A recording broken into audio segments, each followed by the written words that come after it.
Welcome, welcome. Thank you guys so much for being here today. This is Teresa Yanaros at Divine Frequency, and we have William Henry with us today. Thank you so much for being here. Oh, my pleasure, Teresa. Thank you for having me. Absolutely. And for those of you who are watching, if you already follow Divine Frequency, it's clear that you probably already know William Henry. We interviewed him at Conscious Life Expo this year in LA. And then my most recent episode of Quantum Universe, I covered all kinds of different things about quantum physics. And we talked about William Henry's, one of his most recent articles. So today we're going to be interviewing him on some of that. He's an investigative mythologist, but he's much, much more than that. He has been doing a lot of research into quantum physics, and it's been really serving as a foundational point for us as we've been diving into the nexus point between not only quantum physics and other facets of that, but also how it relates to the science of consciousness. So thank you for your work.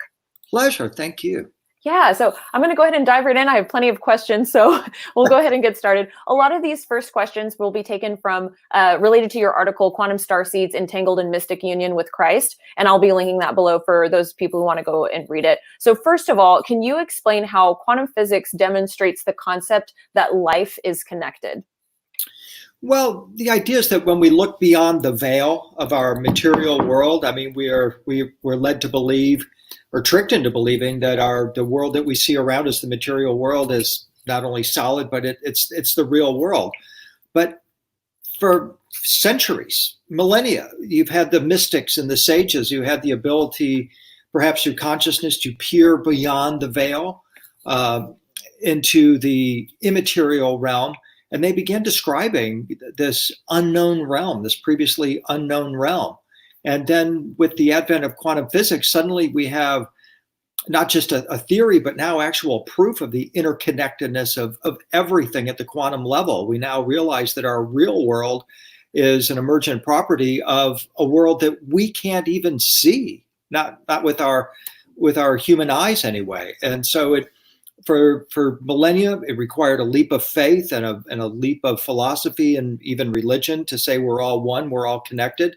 But now quantum physics makes that our operating principle. And something that I find really interesting about that to contemplate is that it suggests to me that this is a major signal that humanity is made, to use the term, a quantum leap in our understanding of the universe and our consciousness. I describe it as us kind of reaching now up to the level of the basic understanding of the universe that all the enlightened beings possess.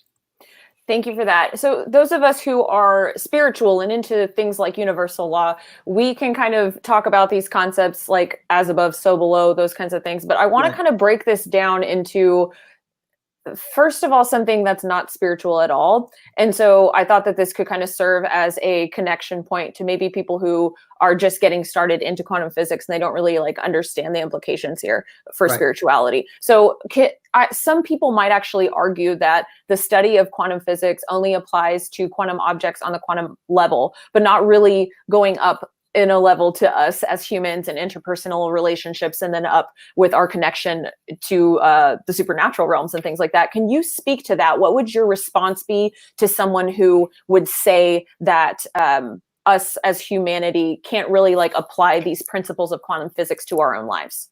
Well, then they need to read the news these days, because we've all gotten a major lesson in our interconnectedness with the coronavirus. We now fully understand that the impact that one person can have on all other people on the planet.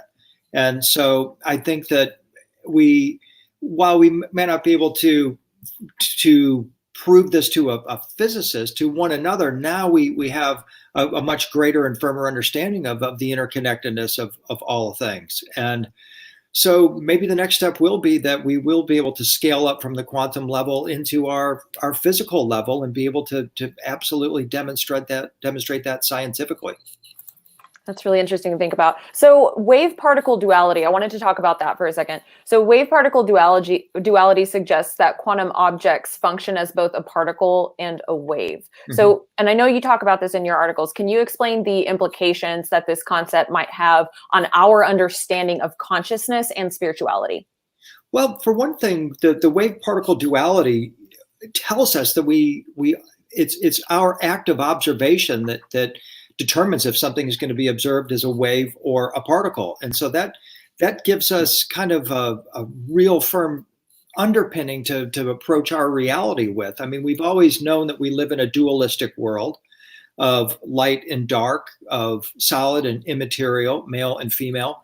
But what quantum physics is telling us is that there's such a thing as superposition, where a wave can be simultaneously a wave and a particle until that act of observation determines exactly what it is. And so that tells us that what we've really tapped into here are actually the working rules of the universe. And once again, I find that to be tremendously empowering. If people can grasp the idea that our reality is brought to life in our imagination, that at every moment of our lives, every second, every decision we make, we're always deciding if we're going to put love or fear into a situation, and we can then begin to look at that in terms of wave particle duality. Now we're starting to think like a quantum physicist. When you first came in contact with the concept of wave particle duality, what effect did this have on your life directly? Well, I mean, I can't remember exactly when I came upon this awareness. I remember it was probably like a Fred Allen Wolf book. He was writing a lot of elementary level layman's guides to quantum physics. And I remember that. And at the same time, I was reading books like the Holographic Universe, Michael Talbot's wonderful book. And those two fit hand in glove for me. And again, it brought into our awareness that, okay, we're all on this path of initiation here. And perhaps the reason why we're incarnate on Earth at this time, or anytime in the past few thousand years, is to learn the basic principles of wave particle duality, or the choice that we all have by choosing love over fear, light versus dark. And so to me, it was just a very welcome introduction or amplification of some of the spiritual concepts that I had been studying. And then as my work evolved, I started getting more and more into the use of sacred art as a spiritual practice, where I started learning about icon makers, the early Christian icon makers that said that their icons of Jesus transfiguring into life were actually sacred mirrors or portals into the divine realm, and that Jesus could in fact be present through an icon or a painting. And I'm thinking, well, how in the world could that be possible? And then when you start to think about what is a painting but a collection of particles of paint that ultimately come together as one and produce waves of light. And so it by definition, isn't a painting an example of wave particle duality? I think it is. And if that's the case, then that can offer a clearer explanation of how it's possible that we could be connected to the divine realm through a work of art. I loved that part of your article, and I encourage everybody to go read it. I'm going to link it down below. But the way that you described that was very impacting for me. I'm a very visual learner, and you really painted that image in a way that really, I think, grounded in the concept of the observer effect in a really strong way. And I was wondering if you could maybe expand on that a little bit and talk about the observer effect and kind of back us up into that and lay that groundwork. Well, so the idea is that with the observer effect, that with superposition, that a wave or a particle could be either or until the observer steps in and determines through their active observation whether they're looking at a wave or a particle. And again, that is a tremendously empowering place to be, because it tells us that our act of input, our act of observation, is what is critical to deciding what reality are we actually going to be living in. And from moment to moment, breath to breath, we have then an opportunity to reinsert ourselves and to change our world, literally. What I think is so fascinating about that concept is it really brings in this idea that our perception is very powerful. And so when we start thinking about intention and we start thinking about our own emotions and how we feel, it can really have a huge effect on not only our reality, but possibly other people's realities as well. Can you speak to that? Well, absolutely. I mean, and that is the most empowering lesson that is, I think, being taught on our planet right now, is the power of our intention. If we're talking about, again, that duality of light, dark, male and female wave particle, we can also add heart and mind to that. And what this is saying is that through the power of our intention, through the power of our heart, and then combined with the choice that we make, we can alter our reality. We can heal ourselves. We can heal other people. We can heal our world. And so this is absolutely just phenomenal in terms of the power that it puts back in the hand of the individual. And everyone has to be open to the possibility or the understanding of that true power that we have within through our intention.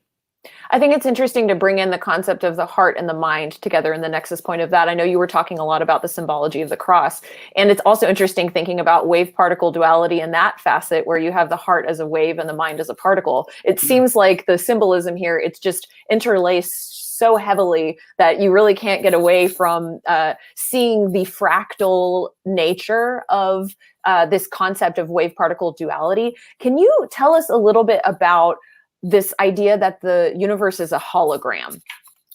Yeah, this is, if you want to have an existential crisis that would last about all summer, read my article on simulation theory, because it takes us into this realm where we're recognizing that our universe is brought to life in each of our individual imaginations, and that, in fact, we could well be living in a simulation that's not just a holographic reality, but is actually produced by some kind of super advanced computer, by some super advanced post-human civilization.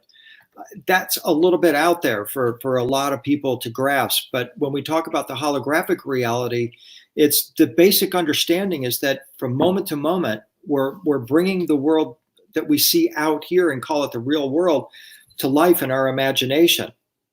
Technically speaking, we're not sure that it even exists out here, that there is actually a real world. The real world is always within. And I like to use the example of the Necker cube, the three-dimensional cube, when discussing this, so people can have a visual to understand this. The Necker cube is a three-dimensional cube that when you look at it, you can't tell if you're looking at one side of the cube, one face, but if you shift your perspective, now you're looking at a different face of the cube. But the thing that I'd like to point out to people is that when they're looking at the cube is what they're actually looking at are 12 lines that are on a piece of paper or projected on a computer screen that are brought to life in your imagination. And just that very act there takes you outside of the cube and gives you the recognition that you are a participant. You're not just a participant, you're not an observer. You're actually in the act of creating the universe holographically every single moment of our lives. And because of that holographic nature, we always have a choice in how we're going to view things out here. We're either going to put more love in the world or more fear in the world, and it's our choice. And if love, peace, joy, and happiness is our goal in life, and we're looking at things through fear-colored glasses, then universal law says we got a problem. We have to live by the golden rule. What we put out is what we get back. But one of the key things about this is that three-dimensional cube, the Necker cube, is a three-dimensional cube, is just kind of like kindergarten once again. It's just the beginning point, because what follows the three-dimensional cube is the fourth-dimensional hypercube, which opens up the possibilities of our mind expanding into higher dimensions and parallel worlds. And this is what kind of sparked my belief that one of the reasons we're all incarnate here on Earth is to learn to control our mind, our thoughts, our emotions, because things accelerate when we get into the higher frequency realms. And if we can't control our mind's thoughts and emotions in the lower frequency or slower frequency realm of Earth, then we're going to have a problem when we get up to the higher frequencies. What I think is really interesting about your description of the holographic universe is that it's very practical. And I really appreciate that, because you lay out the groundwork that, as you said in your own words, could cause an existential crisis, right? When you start to consider these types of things. But what it comes down to in a practical sense is looking at the duality of fear versus love. And what you took even a step further than that is almost like that's level one. Okay, so you choose love over fear, and then you transcend that duality and you actually move into a non-dual area where now you're reaching into those higher levels of understanding, because you're able to sort of it all kind of breaks down as you elevate, if that makes sense. Can Right. you talk a little bit about like when you transcend into that quantum state and you're able to travel? I mean, you talk about portals, like let's go there now. Can you tell us a little bit about transcending the non-dual reality and moving into those higher dimensions of thinking? Sure. And let me preface this by saying I'm not a quantum physicist. I study it, but I try to bring it back to a practical level. I mean, what use is this to the average person? I mean, to a physicist or someone into quantum mechanics, a software engineer, hey, voila, you understand this. You know how to build cell phones. You know how to create lasers. You know how to create all the technology that our modern world relies on, or that our modern world is being destroyed by, actually. So when you look at quantum physics, you say, well, okay, is this a good thing? Is it good that we've learned quantum physics and quantum mechanics, or is this ultimately going to lead to the destruction of our world, right? And so that's kind of my viewpoint on it. And then on the practical side of it, I try to look to where the ancient mystics and sages might have had another way in. And to your point, to your question about the transcendent aspect of it, I've made a study on especially the Jewish mystics, the Essenes, who were a tribe of primarily Jewish mystics that lived 100 years before the time of Jesus. And Jesus and John the Baptist, Mary Magdalene, might themselves have been Essenes. They for sure taught Essene teachings. And in the Essene teachings, their term for the quantum realm was the Raz. They spelled it R-A-Z, the Raz. And they talked over and over again about going beyond the Raz into these higher realms. And the Raz was symbolized by a veil, both a veil of consciousness and a veil that they said was that separated the holy place from the most holy place in Solomon's temple. And they talked about the Raz as the mystery over and over again, that the enlightened ones, the awakened ones, knew the mystery of the Raz. And I was so intrigued by that word because Raz, spelled R-A-Z, looks like rays. It looks like rays. And when you're talking about illumined people, when they're portrayed in artwork, the illumined ones, sorry, I just lost my computer. The illumined ones had rays coming off their head, indicating that they were illumined beings. And they were raised ones, or they had the ability to raise themselves to a higher level of consciousness. And the way they were able to do that is by their understanding of the Raz, or the mysteries. And so it seems that it goes hand in hand, this recognition of the true nature or the true mysteries of the universe, whether you call it quantum physics, quantum mechanics, or you call it the Raz. The benefit or the ultimate payoff is ultimately the same, that it plugs you into the universal consciousness as best as we can understand it, and maybe even God consciousness. And as I said a moment ago, as I followed the trail of the Essenes and their understanding of the Raz, or the rays, it gave me a clear understanding, or a clear picture, that because they possess this understanding, it put them in connection with higher dimensional beings that we refer to as angels or ascended beings. And that this understanding, the understanding of the Raz, of the rays, or quantum physics, is I think is what they're talking about, is the basic level of understanding of these higher dimensional beings or ascended beings. So you mentioned the veil. Mm-hmm. And I think that's a really interesting thing to discuss, because a lot of people call this like the veil of forgetting. And right. So when we reach past that, we come into remembrance. Right. And what that means, for me at least, is this remembrance of our eternal nature. Can you talk a little bit about how quantum physics, or our understanding of it, our exploration of it, might actually indicate that we are eternal beings? Well, one aspect of this is the understanding that the mass of our body can be converted to energy. And this is what happens in all the ascension teachings, where the flesh and blood body is converted or transmuted, transfigured into what they refer to as a light body, or an ascended body, which is an energy body. So that's a good example right there of not only wave particle duality, but also their understanding of how mass can be converted into energy and transmuted into a different form. Absolutely. Can you talk a little bit about Jesus's teaching about loving our neighbor as ourselves and the illusion of separation? Yeah, I mean, this is the key teaching in the story when he delivers his teaching. And he's having a discourse with a rich man who asks him, "What's the secret of eternal life?" And Jesus tells him to follow the commandments. Love the Lord your God with all your heart, all your mind, all your soul. Love your neighbor as yourself. All the law and the prophets hang on these two commandments. And it's very evident to anyone with an elementary understanding of quantum physics, such a person such as myself, that that's what Jesus is talking about. He's talking about the interconnectedness of all things, and he's telling this rich man that he has to love his neighbor as himself because his neighbor is himself.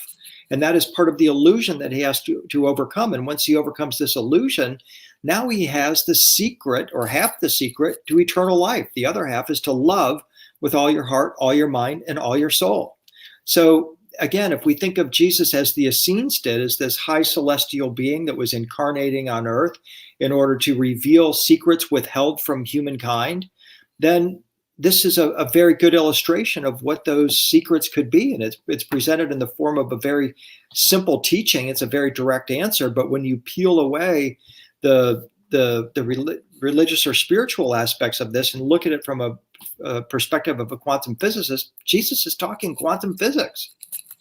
I think it's interesting to step into the realm of quantum physics and start to realize how much power we have over our thoughts, our mind, our intentions, what we're creating, all of that. And all of this that we're discussing, it weaves into this tapestry that's all connected of letting go of the false self, the ego self, the fear-based self, and tapping into the quantum state where we become our authentic self. Christians would call this becoming born again. Some people call me a heretic for saying that. And then, this is also echoed across other belief systems as well. And I know that you talk about this and I talk about this. I would love if you could kind of describe your understanding of this concept of letting go of that false self and stepping into this authentic or quantum nature. Yeah, that's a hard thing for people to let go of. And again, my reference point is the Essenes, once again, in the Jewish mystics, right? Because they taught that when Adam and Eve were evicted, which are the archetypal humans, when they were evicted from Eden, which is a place of pure light and pure love, the two things happened. One, we were given coats of skin. And traditional Christian teaching says those coats of skin are some kind of animal skin. It could be a deer skin, it could be a cow skin, whatever. But the Jewish mystics believed that the coats of skin that we were given are our flesh and blood bodies. That when humans originally inhabited the Garden of Eden, another frequency, let's say, we were in a different form. We were not in flesh and blood bodies. And for the Jewish mystics, and especially the Essenes, all of human history and every person's personal quest was to get back to that original place of pure light and pure love. But the thing is that state of pure light and pure love is probably a state where you are not in your individual ego, that you are part of all that is, and you don't recognize any duality, no differentiation between yourself and others. You're just part of the one. And that's a very scary thought for a lot of people. To think that, wait a minute, I have to give up my individual ego, my individual consciousness. What happens to me? You mean I get swirled back into the paint box and I'm no longer just a particle of paint out here that is splashed onto this canvas of earth and I'm part of this whole painting? I mean, the ego has a real hard time letting go of that concept, right? And that's what keeps us anchored here on earth. And part of it is also we're anchored here because we don't have a vision of what it's like to be able to go out of the duality, out of the ego, back into that original state of oneness with source or creator or whatever term we choose to use. So that's a really difficult place for all of us to be in. And how we reconcile that is we have this belief that our Creator is ultimate love, and that we're here as on a temporary mission on behalf of this Creator. We're here to spread light, spread love, act as peacemakers, and that at some point we have to cross back through that veil that we emerged through and return to that original place of oneness. I think that the way that I perceive the whole ego construct is like we have a false ego, which is more of like the matrix reality, what we've created as ourself, or what we've put into our I guess the collection of what we present as ourself. And then that would be like the false ego or the false self. But I believe like on an individuated soul level, we do have like a healthy ego, which would be like the authentic self. So I guess the way that on the individuated level, I would perceive it as like, it's not really the ego that's bad. It's the false ego that we kind of have to shuck off. And right. I'm totally agreeing with what you're saying about the concept of being invited into oneness. It's like we have this free will to choose, are we going to see everything in a separatist manner? And that lends into things like fear and those bad things that drive us away from source. Or Right. are we going to be able to recognize our oneness and, function as that, as you would say, Christ within, and be Right. able to, function with the self as the other kind of mentality? Right. So can you talk a little bit now about the concept of the matrix and like how would you describe the matrix and how we're living in that and how we should live inside of that construct? Well, I mean, there's many different levels of understanding of the matrix. The word matrix originally comes from the same word as mother. So it has to do with the source field, the place that we came from. The matrix, for a lot of people, their understanding of that word comes, of course, from the movie, which is based on Gnostic teachings that this is a sort of a false world created by a false creator God that has trapped us in this field of possibilities, the matrix, and that its ultimate goal is to somehow be able to harvest our souls while we're in this matrix.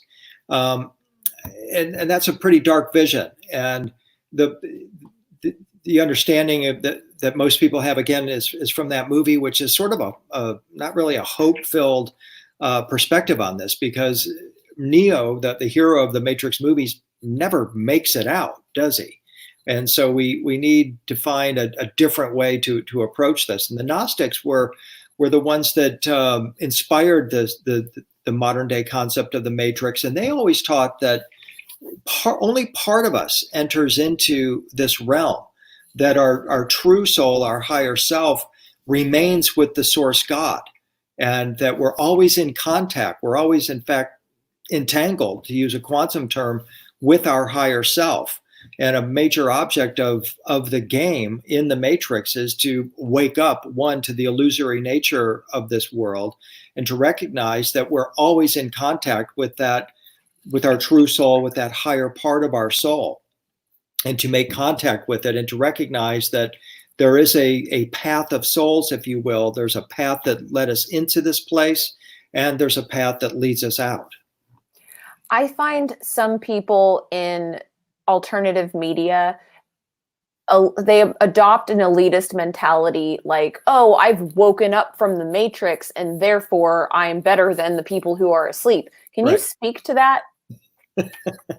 Well, there's grades of awakening, right? And my sense would be, okay, well, if you're so awakened, why are you still here? I mean, why haven't you completed your awakening? Right? I mean, we're all in this together, and I don't think anybody's necessarily better or worse than anybody else. We're all trying to figure this out. And perhaps the person is a bodhisattva who's taken the vow not to leave this matrix until all the souls that they want to leave go before them.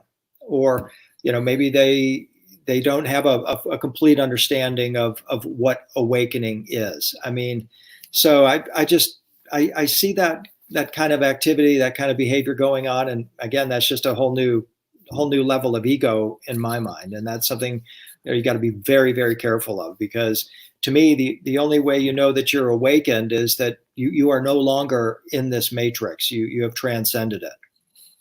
Great answer. Thank you for that. So I wanted to talk for a second about downloads, because you do mention downloads in your article, and I talk a lot about this myself. And you said, because we're entangled with Christ, we can receive downloads from him.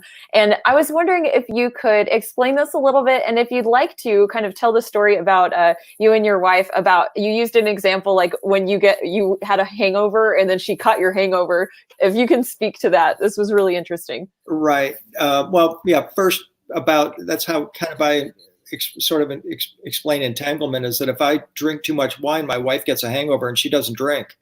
Right. It's because what happens to me, since we're entangled, what happens to me instantly and automatically happens to her as well. And that puts a whole new level of responsibility in a relationship, be it a marriage or a friendship or any kind of relationship. When you recognize that if you're entangled with someone, you have ultimate responsibility for their well-being, and you can influence their state from a distance, and every action that you take is going to have some effect on them. And so that, I think that's a powerful place for people in relationships to recognize that level of responsibility and that level of love, really. But the idea of being entangled with Christ, again, comes from this study I've been making of early Christian icons. They believed, and this is something the Tibetans believed, and this is something the Egyptians believed. So it's not just a Christian belief. This is cross-cultural, that a piece of art, be it a sculpture or a painting, can be used as a stand-in for a deity. I mean, this goes back to the Sumerians, the Anunnaki gods. I don't know if they ever came here or not, Teresa, because when you study the artwork of the early Sumerians, they said this statue is the Anunnaki god Enki. This statue is Anu. They didn't make any differentiation between a statue of Anu, the high god of the Anunnaki, or Anu coming to Earth personally, because Anu didn't need to come to Earth personally. All he needed was an image that he could connect with someone through, and his presence could be transmitted through that sculpture. And the Egyptians picked up this idea, and they started animating their mummies in the opening of the mouth ceremony based on this very same belief. And then the early Christians came along much later and adopted the same idea, that this piece of art, this image of Jesus transfiguring into light, is capable of being used as a two-way portal, as a communications method between yourself and Jesus, that through eye-to-eye or soul-to-soul contact, Jesus could transmit to you through the image the vibration or frequency of his experience of transfiguring into light. And I had to come up with some kind of a rational or even scientific explanation for how this could be possible. And the explanation that I put forth is quantum entanglement. The idea that if two particles of light, two photons, were ever connected, they're always connected. And the idea is that if there was this big bang where all was one at one time, then we were at one with Anu, with Christ, with Buddha, with Akhenaten, or any other deity or deified being. And as a consequence, we are always entangled with those beings and capable of receiving what we today call downloads from those beings. How would you reconcile the concept of idolatry in with what you're describing? Because from the Bible, it seems like you have the concept of these images that, you know what I'm saying? It sounds like you're kind of... I just dismissed that whole concept of idolatry. That was introduced by King Josiah in order to perform a changing of the gods in 600 BC. The Jews never heard of Moses or the Ten Commandments, where idolatry was forbidden, until this boy king discovered the book of Deuteronomy, found it out of nowhere in the Temple of Solomon, and then said, you no longer will worship the divine feminine. You no longer will look to the stars. God forbid you see the hosts of heaven. And here are the 10 commandments. This is the crap I now will and will not put up with from you slaves. And the Jews are like going, who is this guy? Who's Moses? Where'd all this come from? They thought it was totally made up. And so I just completely dismissed the whole idea of idolatry. Jesus taught it. I mean, the Gnostics, the whole foundation is that you can enter into the higher dimensional realms through the image. The reason Josiah put that in the book of Deuteronomy and the Ten Commandments into the whole Jewish vocabulary was control. Because if you can connect with a divine being through an image, what the hell do I need a priest for? What do I need a pope for? Or any other person in between me and my creator? We don't need that. And so throughout time, you always had, even before the time of Josiah, you had the iconoclasts that said, you can't use an image because we're all about the word.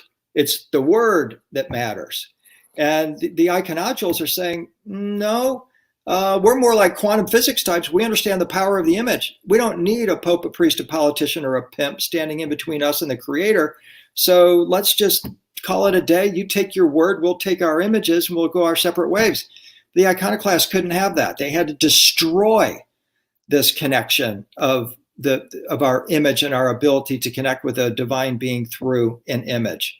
And it's a horrifying aspect of human history. And so I don't think of it as idolatry at all. In fact, it's the most direct way to connect with the divine. Why, this is why Jesus appeared repeatedly to artists throughout time and gave them the inspiration of his own image as a way to connect with him, because the word is fallible. The word is all about man and a specific individual's interpretation of those words. Couldn't you argue that anything, whether it be a priest or any person for that matter, or object or any of that, couldn't any of that be considered idolatry? Idolatry, I don't even accept that idolatry is a possibility. It's just another way of connecting. Okay, let me take the word idolatry out. Let me throw that word out and use a different word. So what about putting intermediaries in between you and your direct connection to God? The source. We need some kind of focusing point, apparently. I mean, This is what you see. And that's the purpose of the image, is to focus our intention, to focus our consciousness. It's a meeting place in between the human and the divine. And I think people respect that's what it is. And I don't think that they were, sorry, I'm just losing my computer again. I think that when, sorry about that. Oh, you're okay. I think that the original intention of the image was simply as a focusing tool, not necessarily an object of worship. It was just understood that the presence of that divine being could be placed in the human realm through that image. And this has been the big question all along. Can God's presence be transmitted through a work of art? Can a human create a work of art that can be infused with the vibration of a divine being? If you answer no, then throw out Christianity, because Christ is the image of God. So get rid of Christianity. Oh, and get rid of Judaism as well, because what did Moses do when he made the Nehushtan in the wilderness? The Israelites are wandering around in the wilderness. They've been out there for a long time. They're getting sick of eating the star food, the manna. They're whining and complaining to Moses. And suddenly they're being attacked by flying serpents, winged serpents. So Moses prays to Yahweh and the Old Testament God, and Yahweh says, make thee a fiery serpent and set it on a pole, and all who look at this image will be healed. This is the same God that just said, thou shalt not make a graven image, telling Moses to make a graven image. This is stupid. This is just completely stupid. I think they can't even get their story straight. This is because Josiah made this whole thing up, or the people that were the priests that were running this poor little boy king.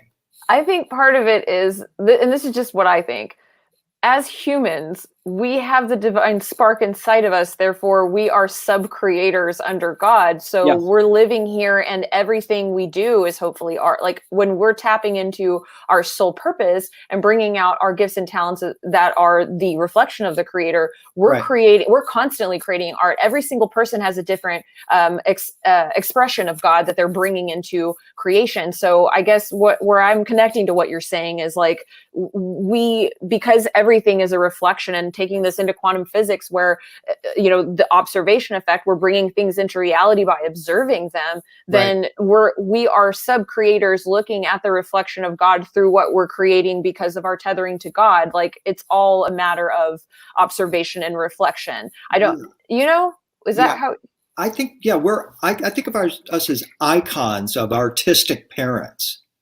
And I like to use the word icon because, again, in Christian speak, an icon has a specific meaning. It means as a two-way communications device. It's a sacred mirror, and it's a portal. And so, from that perspective, that is what we are. We are works of art. We were made in the image of a God or a divine being. And I think that speaks to the fractal nature of us. The image is not our physical flesh and blood bodies. The image is the divine blueprint of our light body. We're made in the image of God as a light being. And from that perspective, it opens up this question of, well, okay, how do we better embody that image of God?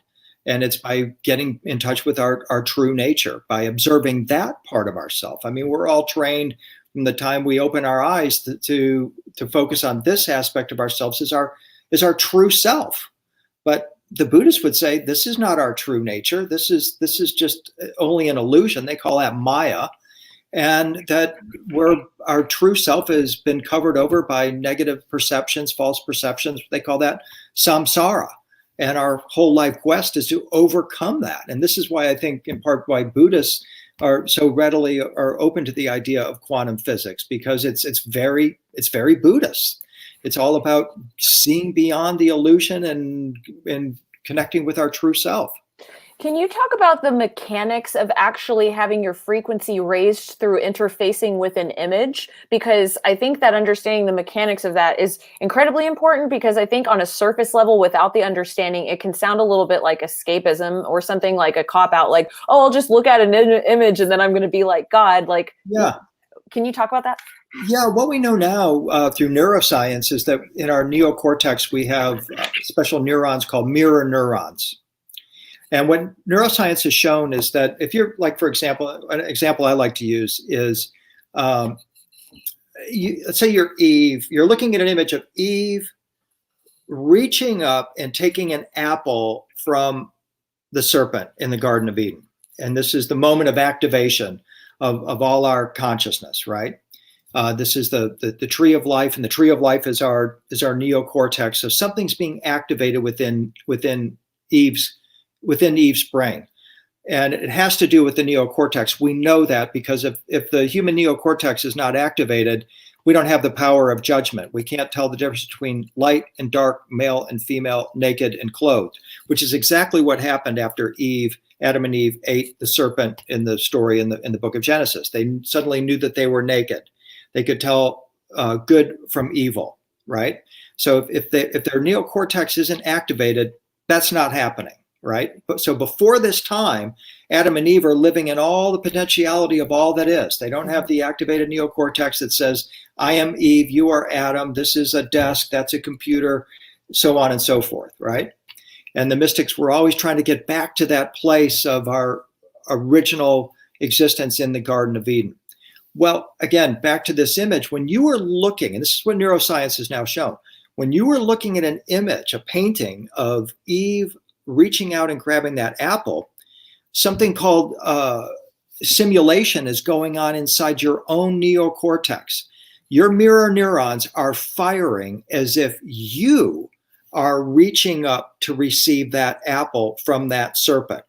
But there's an editor that's inside of our neocortex that says, chill out. You're not actually receiving that apple, but we're simulating it. Your neurons are firing as if you are reaching up and doing that.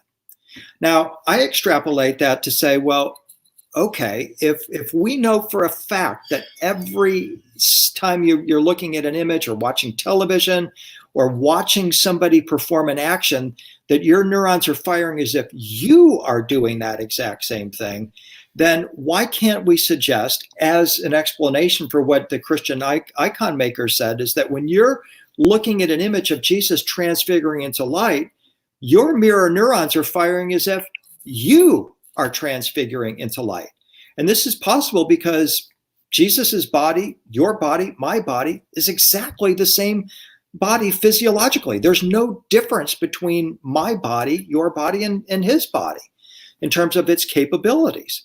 So what if it's possible that through action simulation, as we're looking at these images, that we are able then to activate these parts of our consciousness that already know how to do this? They just need a little bit of a push. And what if the image is that push? Now, the next step is what you have to do is figure out how to turn the editor off. The editor that says, chill out, Teresa, when you're looking at that image of Jesus transfiguring into light, you're not actually transfiguring at this moment because you got this interview you got to do tonight, and so on and so forth. But if we could eliminate that editor, then it's possible that that's how we too can open it up. And here's the other thing that is so empowering to me about all of this, or comforting is another way of looking at it. A message that comes through over and over again from these sacred artists is that a portal is opened in our consciousness or in consciousness as we are looking at these images. And we're not the ones opening the portal. The portal's being opened from the other side by the ones who actually know how to do this. And so our role is simply to put ourselves in a space in front of the image where we can make contact with the guru, be it Padmasambhava in the Tibetan tradition, Christ in the Christian tradition, or Kuan Yin in the Buddhist tradition, who have the ability to activate aspects of our consciousness and even our physiology to help us to complete our own transfiguration. So I'm with you. I'm totally with you.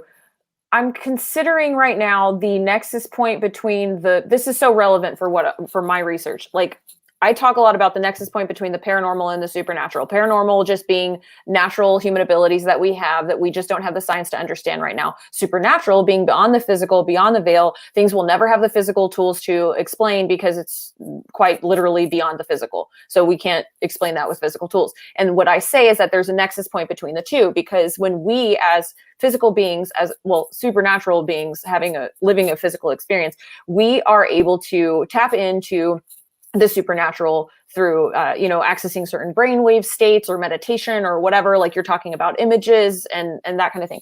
So we're talking about portals, really. Like, if you think about the nexus point between the paranormal and the supernatural, it really is like a portal. The nexus point is a portal. And so my next question becomes, and I know that you talk about spiritual warfare, is that when you go to those portals, you're not necessarily going to get something positive back, right? I mean, like, where does this kind of aspect of negative entities come into play here? Like, what are your thoughts on that? Yeah, that's a tough one. And I think it often goes back to the intent of the person. I mean, there are people that try to open up portals for negative entities. I mean, Aleister Crowley and others are classic examples of this. Others, are not fully aware of what they're doing. So yeah, I would say it has to be one, a function of the intention, and two, the frequency of the person that's trying to open the portal. Why do you want to do that? What is your ultimate goal in doing that? Okay. And that's a hypothetical. I mean, it's like, it comes down to what is the purpose? What's the person's intention? Is it power? Is it to gain knowledge?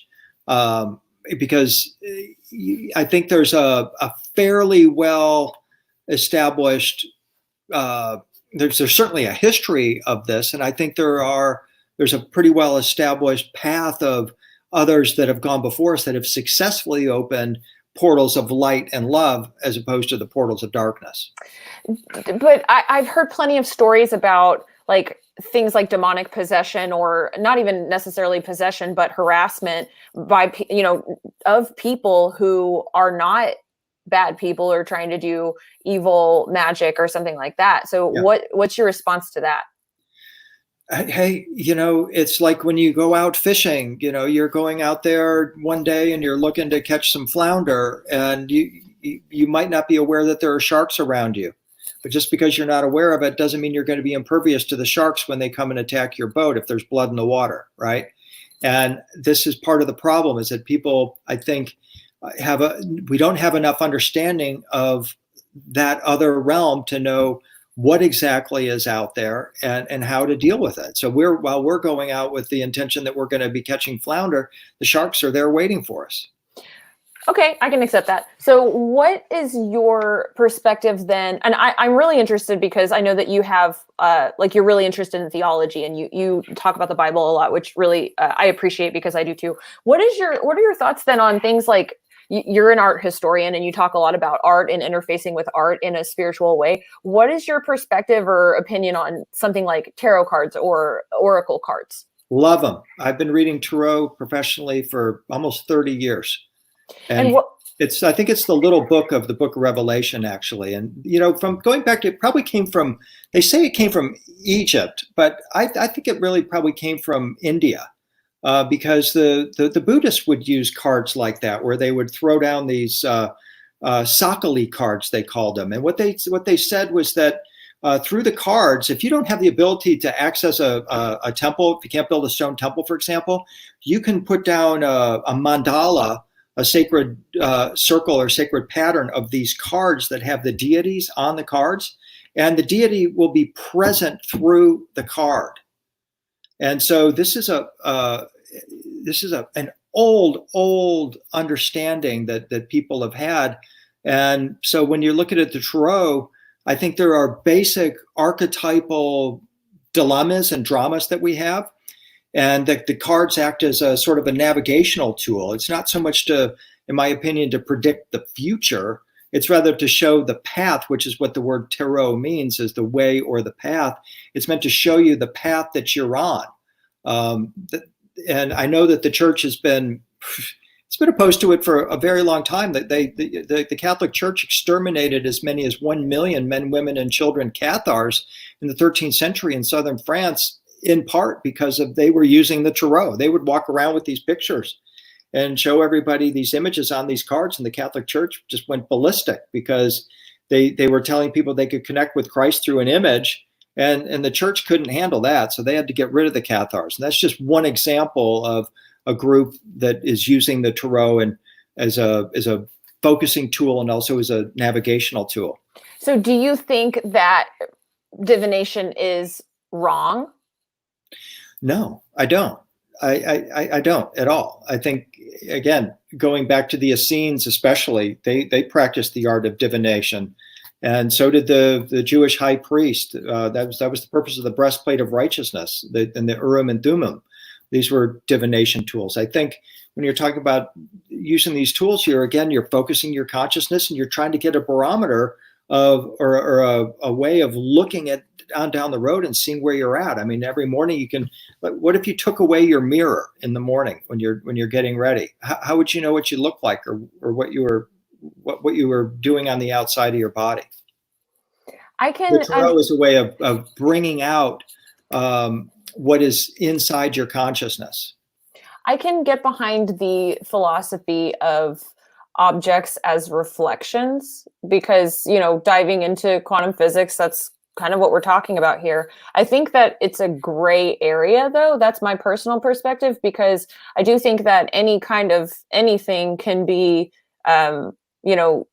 seen from dark or light, which gives us gray. And I think right now we live in a world of gray. Absolutely. And like, for just me personally, and people that watch Divine Frequency, they know like a little bit about what I've been through. Like I've recently went through like a really bad dark night of the soul. And for me at that time, like I just colored everything, because when things get hard, they become black and white, because we go into like a mode where we're in survival mode. And so we're not really able to exist in a state of gray because we're trying to survive. And so I think that that's one facet of it. But when you're not in a fear state, you're not in survival mode, you can start to approach things more from that gray, which kind of goes back to what we were saying about like you choose, the path of fear, you choose the path of love. And then once you kind of choose that path, now you're stepping into those higher levels where you can start to like look at the oneness or the cosmic web or how it's all connected, which would be that divine shade of gray. I guess that's kind of the way that I would look at it.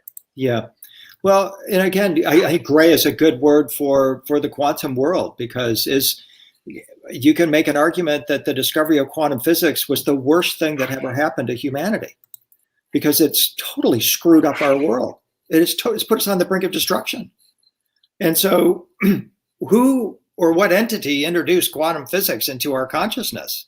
Is it a being of light or a being of darkness? Well, a gray being, right? And now we're entering into the second quantum revolution, where if you didn't get the first one, wait till you see what's coming with the second, because it's going to take you into a place we can't even understand the first one.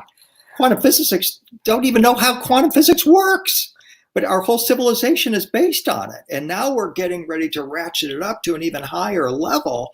And it's like, kids, if you thought the past 100 years were great, get ready for the next 100. If you think the Industrial Revolution and merging our bodies with technology is a good idea, you'll love the second quantum revolution, because these people have no heart, they have no soul, they're atheists, and they're about to unleash technology on you, quantum technology on you, that's going to make the past 100 years look like the Flintstones.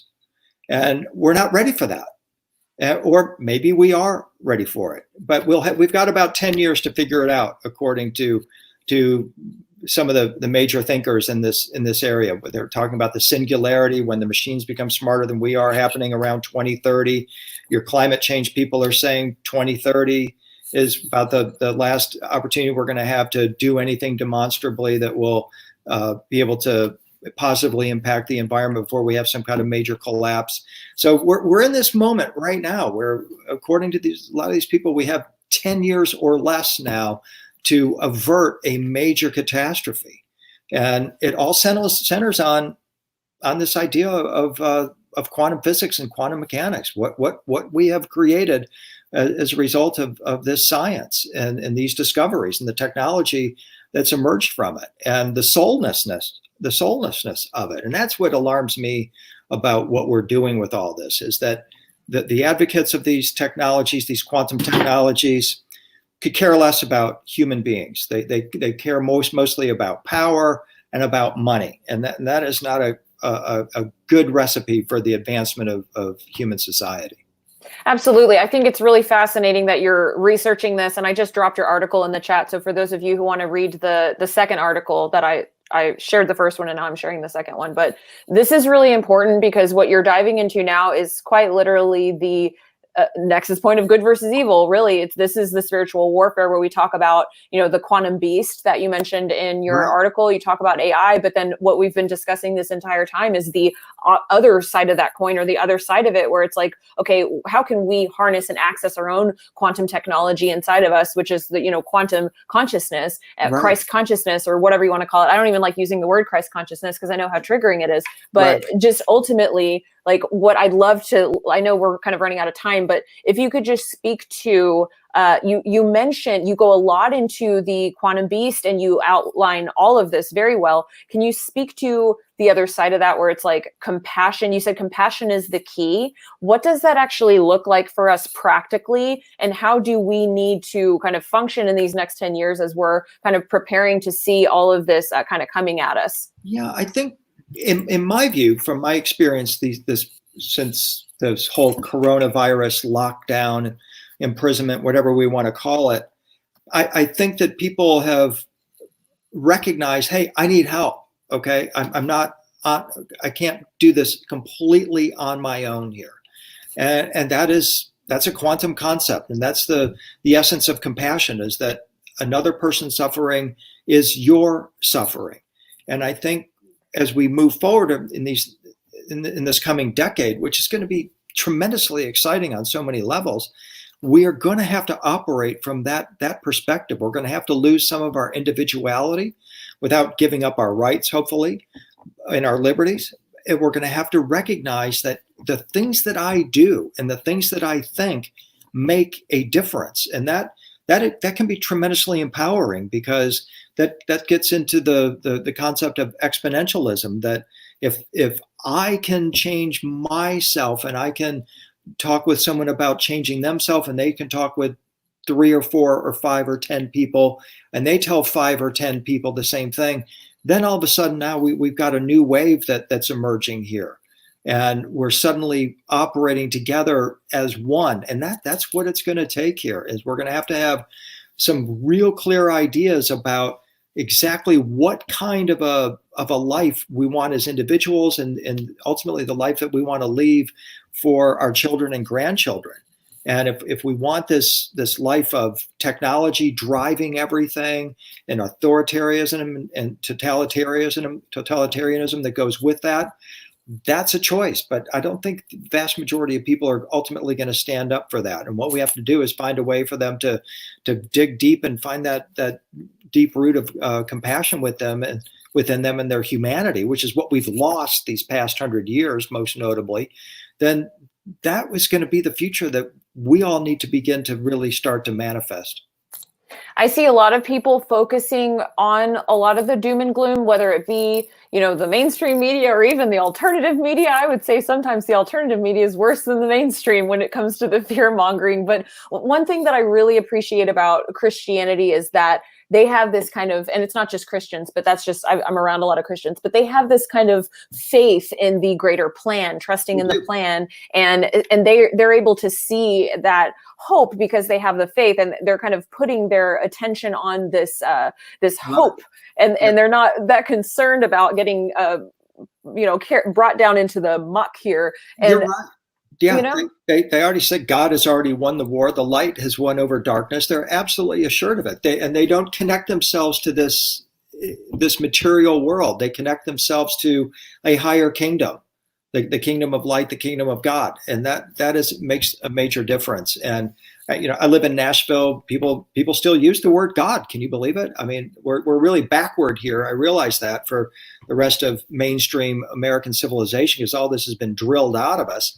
But at the same time, I think it's the place to be. People need to return to God, return to source, because these little God men that we've got running around right now are showing us that this is not the world that we want to live in.